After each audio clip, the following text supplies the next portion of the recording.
Welcome to the T-Pac Arcade. Today's game is Firefly for the Atari 2600.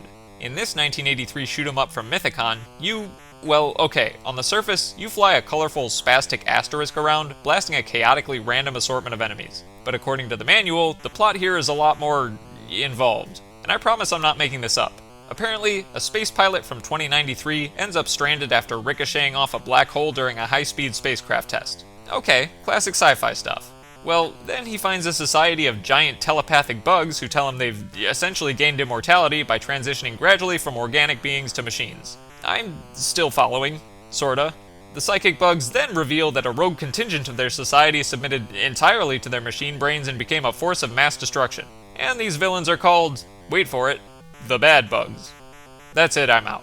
Anyway, the space pilot gets bribed with treasure to pilot their most advanced Firefly machine and stop the bad bugs. And also rescue the Pixie, which is apparently the last living organic being on their planet, and is not a bug? Not entirely clear on that. Not entirely clear on any of it, to be honest, but that doesn't matter. This is Atari and all I need to do is blast stuff.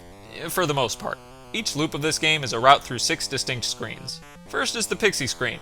Remember the Pixie? It's the only part of the backstory that's actually relevant to the gameplay. Here, you can save the Pixie by flying over it, but you have to avoid the cloud of robot bees, which is almost entirely a luck of the draw situation because the bees swarm in random formations with no discernible pattern or clear opening. My best strategy was to creep up from the right, try to graze the Pixie, and immediately skedaddle away, which worked maybe 20% of the time, so to be honest, I opted to just, not save the Pixie, since the game just lets you move on to the next screen if you want to. Does that make me a bad person? Yes. But does it give me better odds at getting a high score?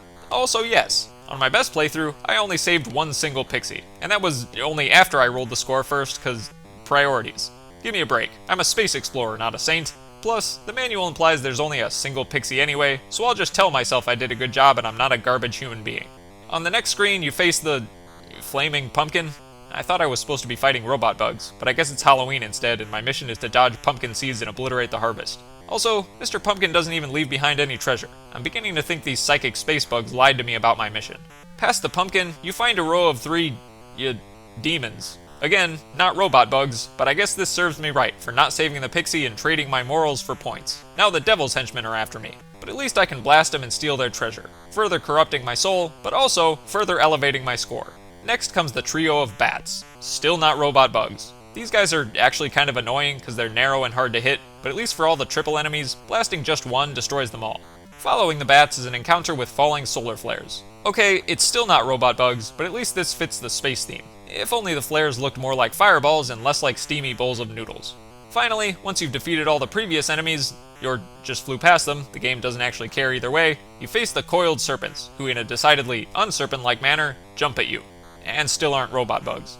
As random and incoherent as all this may sound, it actually elevates Firefly on an aesthetic level. Plenty of Atari games have done the whole 8-bit space bugs thing, but it's not every day you find yourself consecutively fighting snakes and pumpkins and, the emissaries of Satan. And they're all nicely animated and leave behind fun, pixel-rendered treasure chests and money bags and crowns and stuff. The playfield even has some nice embellishment, with a row of flowers along the bottom. It doesn't make any sense, mind you, but the same can be said for literally everything in this game. The sound design here is, to put it mildly, less endearing. There are no audio effects for shooting, or destroying enemies, or scoring points, or anything. Just a 4.5-second long chiptune that plays in an endless loop. Oof. The most novel aspect of Firefly is how it doesn't restrict you from just wandering forward without defeating enemies or rescuing pixies. Normally, progression in video games is dictated by, completing objectives, but Firefly doesn't care about your expectations and rules, it cares about immortal, intergalactic cyborg insects.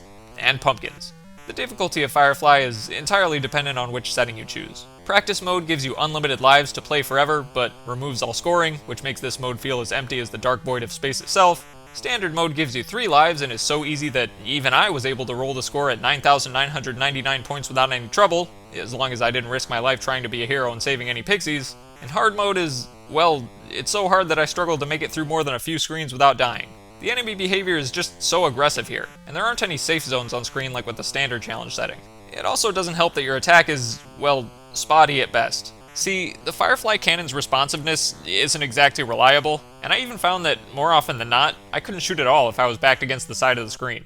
All that is to say, Firefly is one of the jankiest and most incoherent Atari games I've ever played, and yet, that sort of makes me love it. The same way I love cheesy rubber suit monster movies. I'm not here for quality, I'm here for fun, and Firefly delivers. Overall, I had a pretty good time with Firefly, even though it exposed my weak morals with the whole not saving the pixies thing, and confronted me with literal demons to drive the point home. Firefly is a game I'm perfectly happy to revisit in the future, in all its janky, convoluted glory.